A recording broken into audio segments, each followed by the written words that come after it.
Pessoal, a doutora Selma Muniz Martins, ela tem graduação em nutrição pelo Centro Universitário São Camilo, doutora e mestre em ciências aplicadas à cardiologia pelo Departamento de Medicina, disciplina de cardiologia da Universidade Federal de São Paulo, Unifesp, especialista em nutrição hospitalar com ênfase em oncologia pela USP, preceptora do programa de residência em nutrição e oncologia pela Unifesp, nutricionista clínica do ambulatório de lípides, aterosclerose e biologia vascular da Unifesp, e nutricionista clínica ambulatorial da Reddor, sendo nutricionista clínica da empresa NutriCorpus e docente da nossa grande Universidade de Santo Amaro.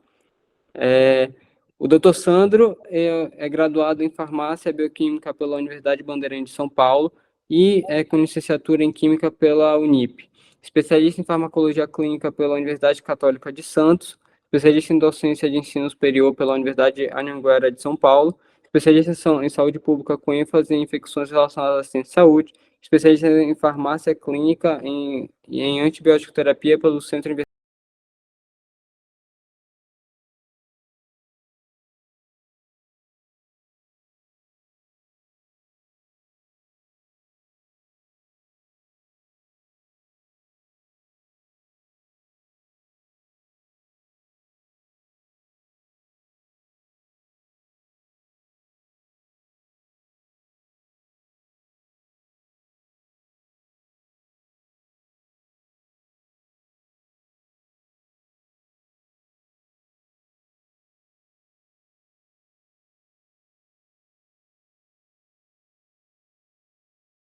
Boa noite. Primeiro, gostaria de agradecer o convite, né? Sempre um prazer poder falar de algum assunto que a gente gosta, e eu gosto muito de oncologia. Então, o Marcos já me apresentou aí, tá? Você pode passar o próximo slide, por favor? Como ele já me apresentou, então eu vou poupar aqui a apresentação, só vou falar para vocês um pouquinho por que eu fui para a área de oncologia, tá? Eu estou na cardiologia desde a época da faculdade, então eu tenho mais de 15 anos na área de cardio, e fiz mestrado, doutorado, iniciação científica na Unifesp, e em 2020 eu fui diagnosticada com câncer de mama. E aí, a partir desse momento, surgiu o interesse em estudar oncologia. Eu não era da área hospitalar, sempre fui da ambulatorial e da parte de acadêmica, então, assim que eu acabei meu mestrado, fui ser professora, então, mesmo sendo professora, eu sempre coordenei estágio, então eu sempre tive contato com o ambulatório, então eu sempre fui da área clínica ambulatorial, não hospitalar. E aí, a partir de 2020, diante do meu diagnóstico, eu me interessei por onco e fui fazer pós na USP, né, fiz a pós lá na Faculdade de Medicina, em nutrição voltada para oncologia clínica. E aí eu me apaixonei muito pela área clínica, né, hospitalar. Então, hoje eu atuo muito nessa área voltada mesmo com doentes graves, com casos bem complexos, né, então foi aí que eu comecei realmente a me identificar bastante com essa área da oncologia. E aí eu também fui lá, depois que eu terminei, né, mesmo durante a pós, como eu sou da Unifesp, acabei entrando em contato com o pessoal da Onco, e aí fui lá para a oncologia e fiquei, né, um bom tempo na oncologia com o pessoal da Onco como preceptora. E como eu sou da área de cardiologia, eu falei, bom, eu não posso abandonar a cardiologia, porque são muitos anos de cardiologia. Então, eu comecei a estudar cardio-onco. Tá? Então, hoje, dentro dessa minha área, eu atuo mais na cardio-oncologia, né, para juntar até as duas, né, os dois graus aí de estudos, né. Então, lá na Unifesp, a gente tem um ambulatório de cardio-onco, que ele ocorre todas as quartas-feiras, com o Dr. Renan, e aí eu acabo acompanhando o ambulatório com o Dr. Renan também, tá? De cardio-onco. Então, é uma área bem interessante para vocês aí, não sei se vocês já conhecem, mas é uma área bem legal, que está surgindo muito dentro dos congressos de cardiologia, a gente tem sempre bastante ênfase aí também, principalmente no brasileiro, né, sobre cardio-onco, tá? Pode passar, Marcos, por favor. Então, eu vou falar um pouquinho para vocês, claro que vocês são da Liga, né, de Onco, então já deve saber bastante coisa, mas só para a gente fazer uma breve introdução, antes de falar de beta-glucana, né, na suplementação aí do paciente oncológico, falando que o câncer é uma das principais causas de mortalidade e morbidade no mundo. Então, o câncer ele só perde para a doença cardiovascular, né, porque a doença cardiovascular ainda é a principal causa de morte no mundo. Então, o câncer ele é responsável por cerca de 10 milhões de mortes aí por ano, né, perdendo aí só para a doença cardiovascular. Então, a Organização Mundial da Saúde, ela estima que 19 milhões de novos casos de câncer foram diagnosticados globalmente, é isso, em 2020, que para 2040 isso pode chegar a 28 milhões, tá? Então, são muitos casos. Então, assim, quem atua na área já sabe que o quanto é, assim, cada vez mais jovens, né, são diagnosticados com câncer. Então, a gente está tendo até uma alteração de faixa etária de algumas doenças também, né, por conta até de estilo de vida e vários outros fatores. Pode passar, Marcos, por favor. Então, no Brasil, o INCA estima aí que no triênio de 23 a 2025, a gente tem em média de 704 mil novos casos de câncer por ano. Então, essa taxa de incidência de câncer, ela pode variar de região, de acordo com o grupo socioeconômico, e isso também traz uma coisa muito importante, que reflete nos cuidados da saúde, né? Porque quem trabalha com SUS, acho que a Unis atende, né? Tem hospital universitário, acaba atendendo população, assim, né? De SUS.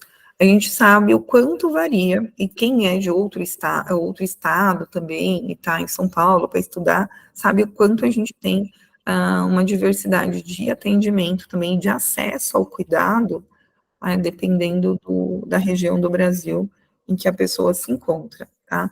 Então, pode passar. Então, assim, os pacientes, eles geralmente são submetidos a quimioterapia e radioterapia, é um procedimento comum aí no processo, agora a gente tem a questão da imuno, né? E esses processos terapêuticos, eles vão estar relacionados aí a alguns processos inflamatórios. Então, o paciente oncológico, ele é um paciente inflamado, e aí a gente vai depender de vários outros fatores, e esse processo, ele vai gerar aí, nesse paciente, ele pode muitas vezes levar o paciente a uma desnutrição, náuseas e êmese, que é muito comum. E a desnutrição, nem sempre ela é caracterizada pela perda de peso no paciente, tá? Porque hoje os tratamentos, eles são acompanhados com corticoides, com muitos outros fármacos que minimizam efeitos colaterais, né? Então, aquele efeito de que a gente via antigamente em cena de filme, a pessoa fazendo tratamento lá e vomitando horrores, né? Hoje a gente tem muito uma minimização desses efeitos por conta de outros fármacos que são incluídos. E esses fármacos muitas vezes refletem na questão do peso do paciente, o paciente fica inchado, e aí ele tem uma perda de massa muscular sem perder peso, que depende do tipo de câncer, mas a gente tem alguns tipos de câncer que o paciente não vai perder peso, e alguns outros por uma questão de restrição, né, no caso calórica, o paciente acaba perdendo, mas a maioria hoje acaba não perdendo. Então, a suplementação, ela ajuda, né, nesse processo de preencher lacunas aí da dieta, e aí ela garante que o paciente receba nutrientes essenciais aí para manter um bom sistema imunológico, para manter uma capacidade de recuperação. Então, assim, a alimentação, gente, ela tem que ser muito alinhada com o paciente oncológico. Então, assim, o paciente oncológico, ele precisa ter um acompanhamento nutricional, porque é muito difícil para o paciente, hoje eu falo assim, por ter vivido como paciente oncológico dentro, e ter sido assim, eu, numa fase em que, sei lá, universitária, tem um grau de conhecimento, né, então a gente tem todo, e mesmo assim, a gente tem uma brincadeira que a gente faz dentro da onco lá, né, no ambulatório, que fala assim, quando a gente fica doente, a gente emburrece, né, então a gente esquece nossos conhecimentos e entra na condição de doente. Então, o doente, ele chega no ambulatório e ele escuta um monte de não. Ai, você não pode isso. Aí o oncologista fala, olha, você não pode comer isso, você não pode comer aquilo.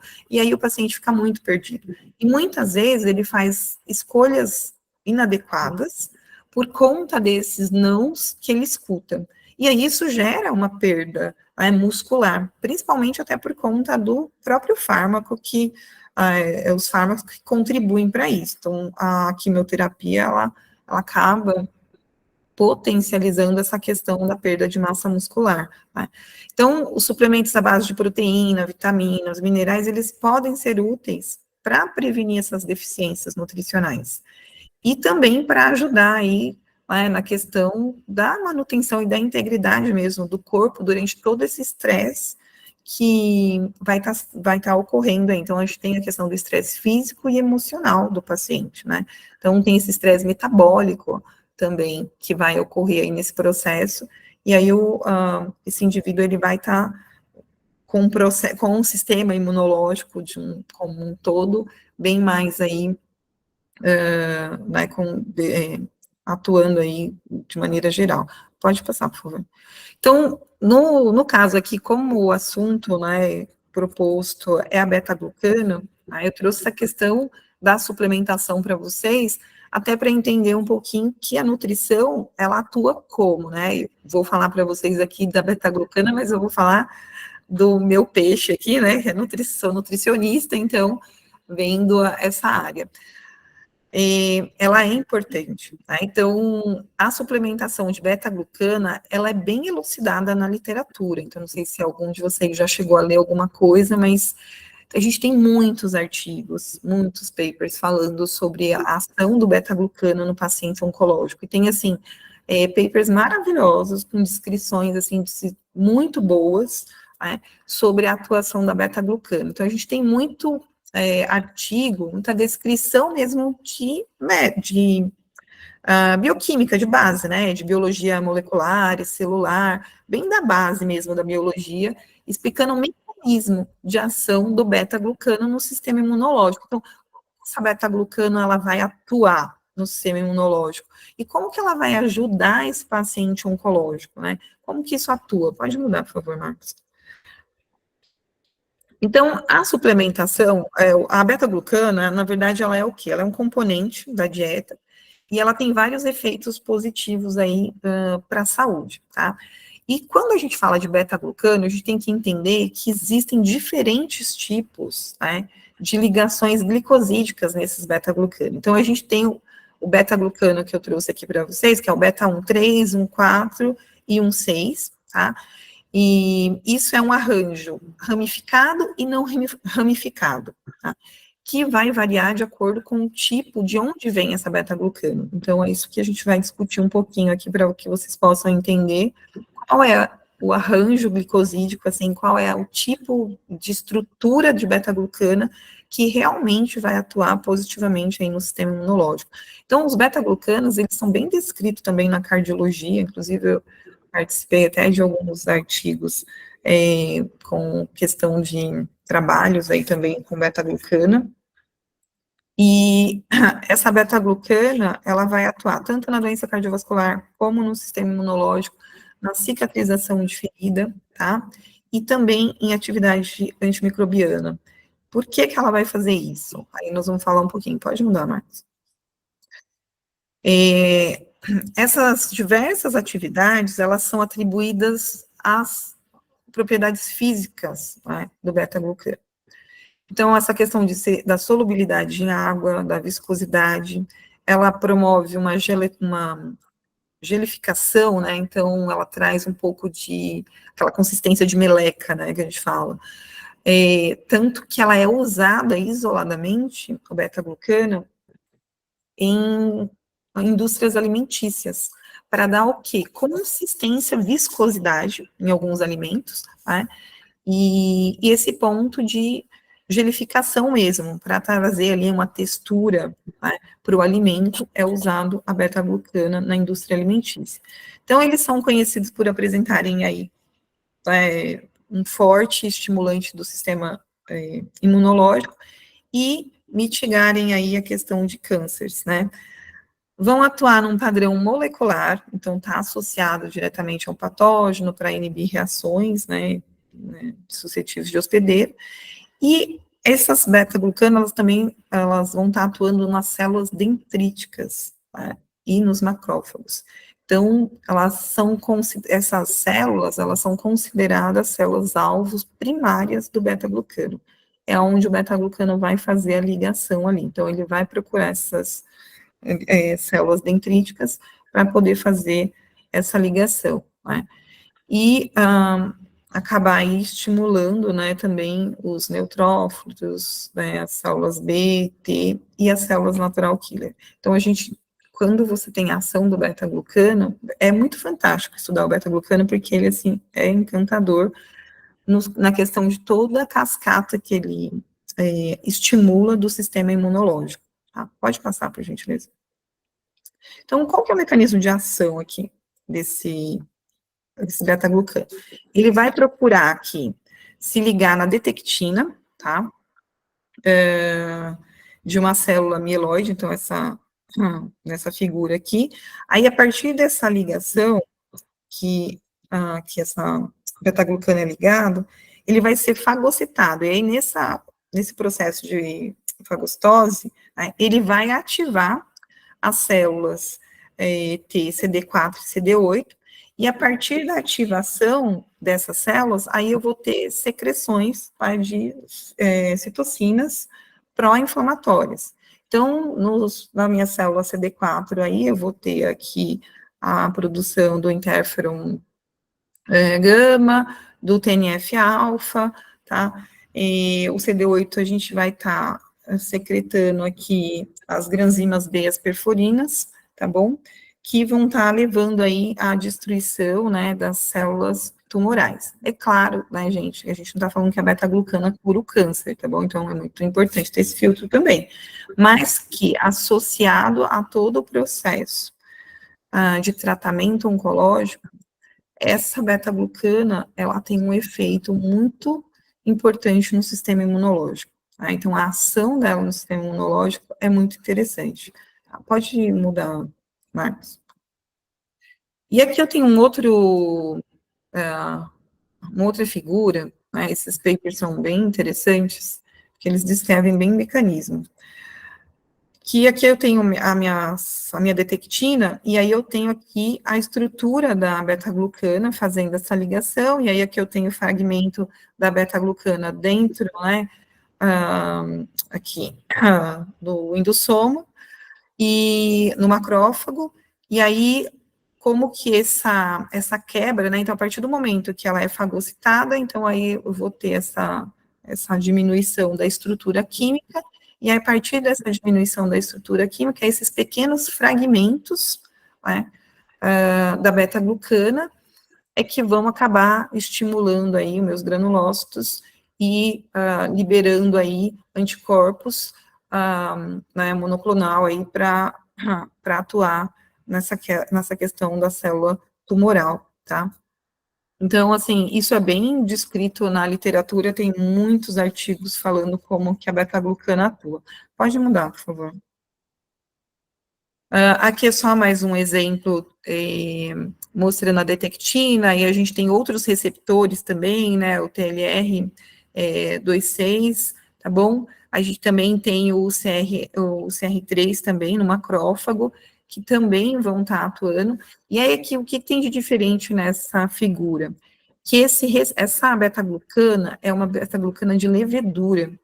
Então, essa beta-glucana que atua no sistema imunológico, ela não é uma beta-glucana igual a beta-glucana da aveia.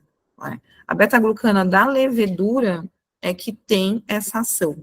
Então, por exemplo, no exterior, a gente tem muito produtos que são comercializados que tem, até em supermercado, assim, essa beta-glucana de levedura. Então, você tem uma levedura lá que é rica em beta-glucana. É claro que tem quantidades diferenciadas, mas, e depende também do tipo, né, de fermentação, de levedura, que vai estar aí fermentando para gerar beta-glucana. Então, a gente tem diferença entre algumas cepas, tá? Mas aí, para mostrar para vocês que a gente tem aqui um receptor específico para esse tipo de beta-glucana, tá bom? Pode mudar, por favor. Então, a gente tem uma outra ação da beta-glucana também, assim, como que ela seria uma outra ação, mas seria um complemento aí do que eu estou falando para vocês da questão do sistema imunológico.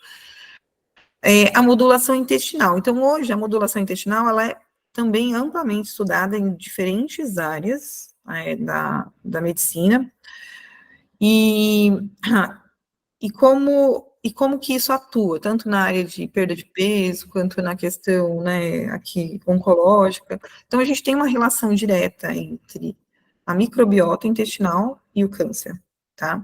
Então, a microbiota, ela tem um papel muito importante aí na saúde, no tratamento oncológico, como resposta em geral. E aí a gente tem aqui as casines, não sei se alguém já ouviu falar, mas elas estão presentes aí nas bactérias intestinais. E essas casines, elas podem influenciar no equilíbrio da microbiota. Então, elas são produzidas por as bactérias intestinais, tá? E existe uma interação dessas casines com o sistema imunológico e com a resposta também tumoral, tá? Então, uma microbiota saudável, ela vai favorecer uma resposta imunológica melhor contra o câncer e vai reduzir efeitos colaterais também no tratamento. E isso, assim, tem outros estudos dentro da nutrição que mostram quando o paciente oncológico, ele tem muitos efeitos colaterais, né, como que é a alimentação desse paciente. Então, o paciente, ele já vem de um grau de obesidade, com outras complicações, tem uma alimentação bem inadequada, né, tem um comprometimento da microbiota intestinal, porque a nossa microbiota, ela muda de acordo com o que você come. Então, se você tem uma alimentação inflamatória, você vai ter uma microbiota ali inflamatória, que vai, né, proporcionar isso, tá? E a fermentação bacteriana, ela ocorre quando a gente tem fibras alimentares, então essas fibras no colo, elas vão produzir ácidos graxos de cadeia curta, então, pensando que a beta-glucana, ela é uma fibra, tá? E a produção de ácidos graxos de cadeia curta, a gente tem aqui o ácido acético, o propiônico, o butírico. Além disso, tem aminas biogênica, indol e derivados aí de triptofanos, tá? Tudo esses ácidos graxos, eles são benéficos, então eles acabam atuando de maneira positiva no nosso microbioma como um todo e ajudando aí, né, nessa questão do sistema imunológico, tá? Então, esses ácidos graxos de cadeia curta, eles são produzidos por micro-organismos que têm papéis significativos aí na proliferação de células imunes, né? Então, vai ajudar aí na apoptose, na diferenciação celular, na expressão gênica. Então, o que é mais interessante quando a gente fala de modulação intestinal, relacionada a fibras? É a questão da modulação da expressão gênica. Porque a gente tem alteração aí no ciclo, né? Então, por exemplo, quando eu vou ter lá da questão do estímulo, né, de RNA mensageiro lá para produzir, né, novas células, eu vou ter esse estímulo através aí dessa microbiota. Então, a microbiota, ela influencia muito nisso, e tem vários artigos de diversas áreas falando sobre a expressão gênica e a questão da microbiota, né? Então, como que a nossa microbiota influencia nisso, tá? Então, essas comunidades microbianas intestinais, aí, elas têm vários genes, né, que codificam aí diferentes enzimas, né? E essas enzimas, elas vão fazer o quê? Elas vão quebrar carboidratos.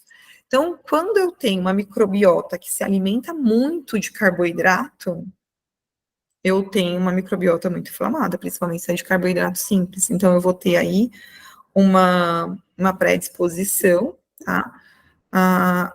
De micro-organismos ali que aumentam o processo inflamatório. E quando eu tenho, isso quando eu falo de carboidrato simples, tá, gente? Vou dar um exemplo bem básico, tipo assim, açúcar, né?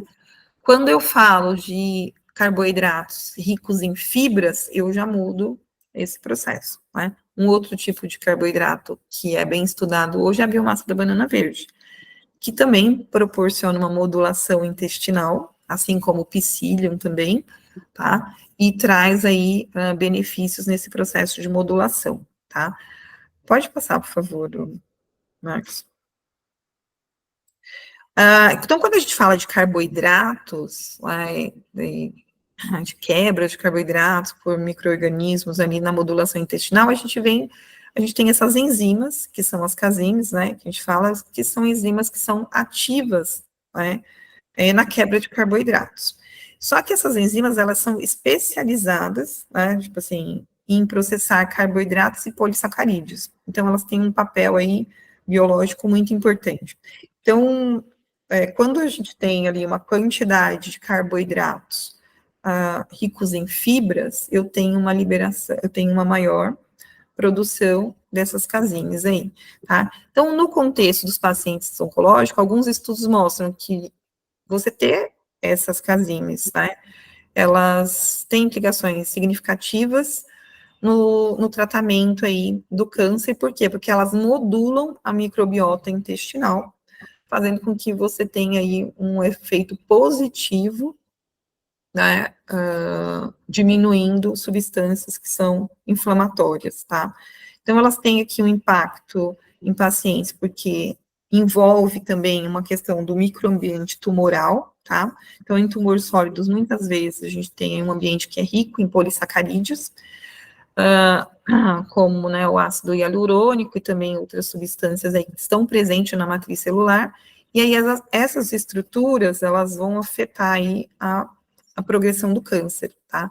Então, ela tem, essas enzimas, essas casinhas, elas têm uma capacidade de invasão de resposta ao tratamento. Então, se vocês procurarem depois, tem papers só falando sobre isso, como que a ação das casinhas na questão da ação do tumor, como que isso funciona. Então, é bem interessante. E algumas pesquisas investigam o uso dessas casinhas, que elas podem modificar, tipo, a matriz celular, né? Então, ela, como ela tem esse poder, assim, né? Então, isso pode reduzir aí a resistência do tumor, fazendo com que você tenha uma melhor penetração do medicamento, né, tanto da radioterapia ou de outras terapias, na questão tumoral. Então, quando a gente faz um tratamento nutricional, por exemplo, focando em alimentos com qualidades para modulação intestinal, olha só como que eu posso beneficiar o meu paciente no tratamento farmacológico, né? Porque aí eu vou estimular que esse tratamento farmacológico ele seja mais efetivo, tá? Por que que eu falei de tudo isso aí, dessas casinhas, da modulação intestinal? Porque toda fibra vai ter uma ação ali na modulação intestinal. E a beta-glucana, ela é uma fibra. Então, quando a gente olha aqui para a parte de modulação intestinal, da microbiota intestinal, esse artigo é um artigo muito bacana, super recente, de 2023, é uma revisão, em que ele descreve muito lindamente, assim, toda a ação da beta-glucana na microbiota intestinal, tá? Então, aqui a gente tem bastante melhoras, tá, de diferentes questões aqui, tá? Então, a beta-glucana aqui nessa figura, como vocês podem ver, a gente tem aqui as diferentes ramificações dela, tá? Então, estruturas químicas. E qual é a estrutura que vai se ligar melhor aqui, né, nessas células dendríticas, lá no intestino, tá? São as beta-glucanas ramificadas, que é um 3, um 6, né? Então, essas beta-glucanas, podem ver aqui na figura, que ela tem ali, né, o receptor específico, e aí, quando ela se liga na célula dendrítica, ela vai ter o estímulo que eu mostrei lá na figurinha anterior para vocês, tá? Então, a gente tem aqui questão de a diminuição do crescimento tumoral, da proliferação, angiogênese, melhora da secreção de insulina, né, da glicose plasmática, para quem, no caso de dislipidemia, diminuição da dislipidemia, né, tipo LDL, aí colesterol total, tá?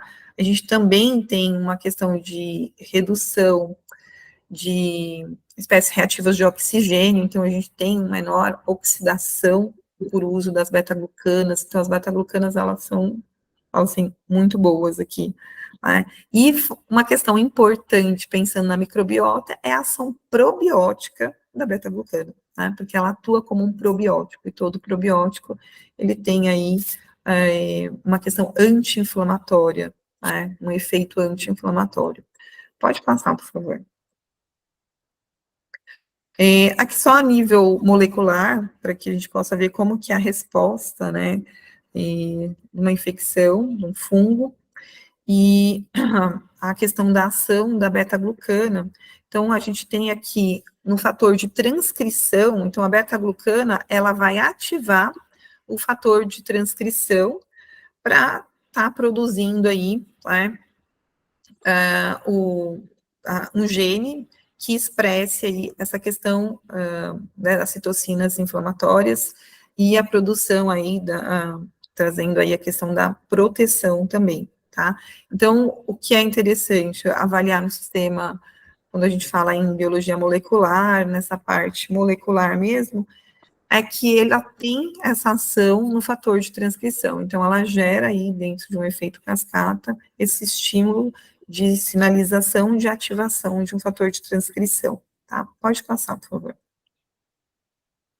Então, como que a gente escolhe o beta-glucana com melhor atividade para aumento, né, da imunidade?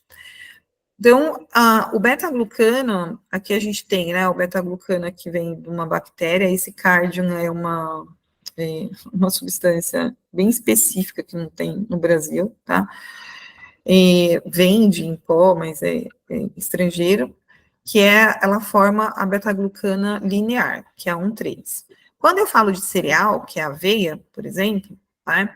Eu vou ter a 1,3 e a 1,4.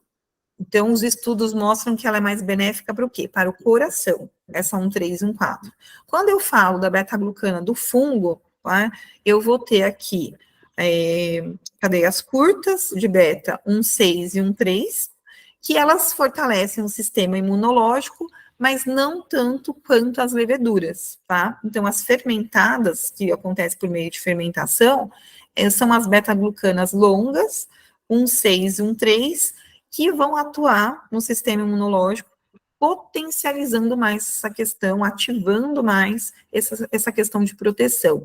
Então, quando a gente fala de beta-glucano, a gente tem que pensar em beta-glucana que vem de fermentação, tá? Então, qual é a fermentação? Como que eu consigo essa beta-glucana? Então, a dose recomendada de beta-glucana de aveia, por exemplo, ou de cevada, é de 2 a 6 gramas por dia, tá? 2 colheres de sopa de aveia, que é da Dr. Water, que lá, né, vou falar aqui marca, que a gente não pode falar marca, mas só para falar uma questão mais comum, assim, se eu não me engano, ela tem 1,2 gramas de beta-glucano, tá? Então, segundo os estudos, a recomendação ideal seria de 2 a 6 gramas por dia. Então, você tem que comer mais do que 4 colheres de sopa aí de aveia, pelo menos 4 colheres de sopa por dia. E mesmo assim, 4 colheres vai dar 2 gramas e pouquinho, né? Então, para que você tenha beta-glucana proveniente do cereal, tá? A dose recomendada de beta-glucana de levedura é de 250 a 500 miligramas por dia. Então, os estudos mostram o quê? Que de 4 a 12 semanas, utilizando essa dosagem, você tem diferença no sistema imunológico, tá? O FG, ele recomenda 200 miligramas de beta-glucana puro, né, por refeição, para que apoie aí o sistema imunológico, tá? Então, no Brasil, a gente tem aí um suplemento que tem beta-glucano, mas, assim, ainda é pouco explorado, tá? E crescendo bastante, acho que tá chegando aí um suplemento, já tem no mercado, né? Mas acho que está ganhando força agora esse suplemento, que é bem legal, tem uma concentração muito boa de beta-glucano. Mas, de maneira geral, a gente acaba sempre aí trabalhando, por exemplo, para nutricionista no consultório, muito com aveia, cevada, né, que a gente acaba atuando. Aí você pode passar, por favor? E só para contextualizar aqui alguns estudos, então, tem um estudo que ele foi realizado com indivíduos saudáveis, uns 60 indivíduos, que eles consumiam 250 miligramas por dia, tá, de beta-glucana, e aí eles consumiram durante 10 dias. Aí o que esse estudo mostrou? Ele mostrou que a gente teve um aumento significativo aí na produção de citocinas, né, plasmáticas, e entre interleucina 2, a IL-4 e IL-5, e também o interferon gama, tá? E A gente tem um outro estudo aqui, que esse estudo também eu acho bem bacana, porque ele é um estudo que avaliou também 75, ele avaliou aí aproximadamente 75 indivíduos, com um consumo um pouquinho maior, de 500 miligramas. E aí, ele comparava, ele tinha dois grupos, ele comparava um grupo placebo, tá, com o grupo aí que estava consumindo a beta-glucana. E aí ele observou que teve uma redução, tá, de infecção do grupo que consumia a beta-glucano quando comparado ao placebo, né? Então, a gente teve uma melhora do sistema imunológico desses indivíduos. Esses dois estudos foram feitos aí com indivíduos, né, relativamente saudáveis. Esse segundo estudo, os indivíduos, inclusive, praticavam atividade física, né, tinha um critério aí de inclusão voltado para indivíduos não doentes, né? E para mostrar aí que o consumo da beta-glucana, ela acaba sendo benéfico para o sistema imunológico. O que a gente precisa sempre ficar atento quando você vai comprar, às vezes fala assim, então eu posso comprar beta-glucana isolado e prescrever, ou eu posso dar beta-glucana para o meu paciente, né? Entender de onde vem esse beta-glucano, porque se você também prescrever beta-glucana que não seja de levedura, eles são mais caros, né? De fermentação, você vai ter um efeito positivo, pode até ter, mas os estudos mostram praticamente assim, o que tem na literatura, o que tem efeito positivo é com levedura, tá? Então, mais ou menos essa dosagem aí, aproximadamente, né, de 250 a 500 miligramas, de 200 a 500 miligramas por dia, que é o que faz efeito. Então, a gente tem uma resposta muito boa aí, voltada para o sistema imunológico, tá? Pode passar, acho que eu fecho aqui, né? Eu- Então, era isso que eu tinha para passar para vocês, eu espero que tenha contribuído de alguma maneira aí, pelo menos despertado uma sementinha para que vocês busquem os papers e estudem um pouquinho mais, porque é um assunto bem amplo e que dá para discutir várias coisas também, gente. Porque, assim, quando a gente vai fazer uma pesquisa, vai estudar sobre determinado assunto, eu sempre falo que tem dois lados, né? Tem um lado que defende e um lado que ataca, né? Então, e tudo depende também do que você está olhando, tá? No caso oncológico, os estudos sempre vão para o beta-glucana com essa função, né, de imunomodulação, né, de como que a gente modula, aí, principalmente pensando na questão intestinal, e o quanto isso é benéfico associado ao tratamento, tá? Então, ninguém fala assim, toma beta-glucana que vai curar o câncer, não. Todo o estudo relacionado com beta-glucana está associando a beta-glucana a uma melhora do sistema imunológico desse paciente. Tem estudo que está mostrando diminuição de efeitos colaterais, então, se o paciente tem uma tendência a ter êmese, né, a questão de náuseas, então, diminui esses efeitos no paciente, então isso acaba sendo benéfico. Como eu tenho modulação intestinal, aí eu tenho uma melhora de sistema imunológico, eu também vou reduzir aí outras questões nutricionais nesse paciente, como a questão da própria desnutrição, porque aí eu preservo melhor o meu sistema como um todo, né? Então, toda essa parte metabólica do paciente, ela acaba preservando um pouco mais. Então, isso também é muito importante, né? Então, quando a gente olha para um paciente, eu até costumo falar bastante isso, porque o oncologista, ele tem essa visão muito onco, né? Tipo assim, do tratamento, eu preciso aplicar o medicamento, eu preciso focar ali na resposta, mas a gente precisa olhar para o paciente como um todo. Então, assim, além de tudo ali, a gente tem uma pessoa, o que eu gosto muito na parte de onco também é isso, dos médicos. A gente tem esse cuidado com o conforto do paciente, muitas vezes, nas equipes, né? Então, olhar para essa pessoa e vamos tentar melhorar isso daí. E uma das maneiras que a gente pode ajudar o paciente é com a nutrição, e com a suplementação específica em determinados momentos. Nem todo mundo precisa de suplementação, mas uma grande maioria provavelmente precise. E aí o nutricionista tem um papel muito importante nesse processo para auxiliar esse paciente a fazer escolhas adequadas para ajudar ele durante o tratamento, né? Então, é isso. Tá bom? Obrigada aí pelo convite. Se alguém tiver alguma pergunta, né, posso responder aí. Tudo bem. Parabéns pela excelente aula, Selma. Como sempre, muito esclarecedora, né? Rica em informações, e eu acho que esse assunto deve ser discutido e bastante debatido, porque, em geral, as escolas médicas não abordam o assunto beta-glucanas, né? Então, eu acho que muitas vezes o estudante e até mesmo o médico formado acaba não tendo contato com essas informações relevantes que você acabou de nos trazer aqui. Eu parabenizo você pela excelente aula, extremamente didática e de fácil compreensão. Obrigado pela aula. Doutores, perdão, minha internet caiu agora nesse final, nesse último comentário. E antes eu queria perguntar, alguém tem alguma dúvida para trazer para a doutora? Ou, tá. Tá, então eu vou fazer uma pergunta que, se alguém tiver interesse, pode mandar no chat. Quando a gente analisa alguns cânceres que estão relacionados com alimentação, como câncer coloretal e cânceres mais relacionados com alimentação, uma alimentação equilibrada e com um fator importante de fibras lógico, sempre associado a uma hidratação adequada é importante. Tem algum estudo falando de prevenção em que a beta-glucana seja superior a outras fibras? Por exemplo, existe algum estudo com suplementação de pacientes de alto risco que já vem, né, acompanhando em relação à incidência e a prognóstico? Então, boa pergunta sua.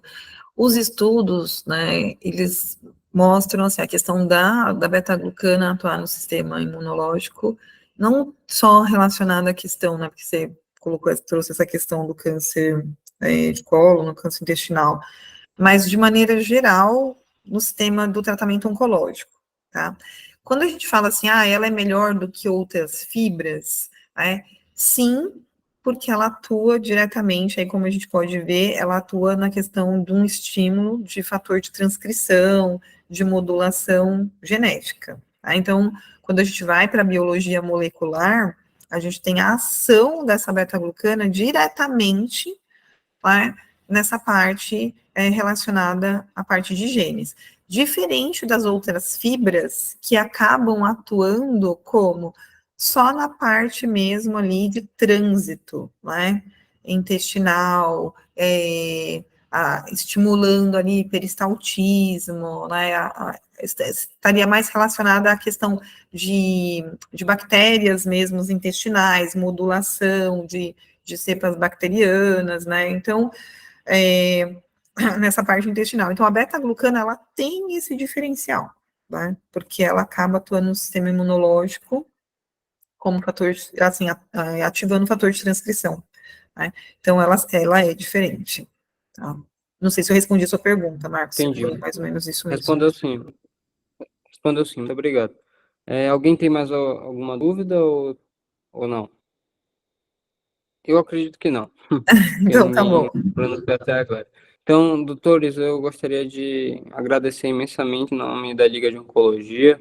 Ficamos muito felizes com a presença de vocês, foi com certeza enriquecedor, e é uma honra estar numa aula com nomes tão importantes como vocês.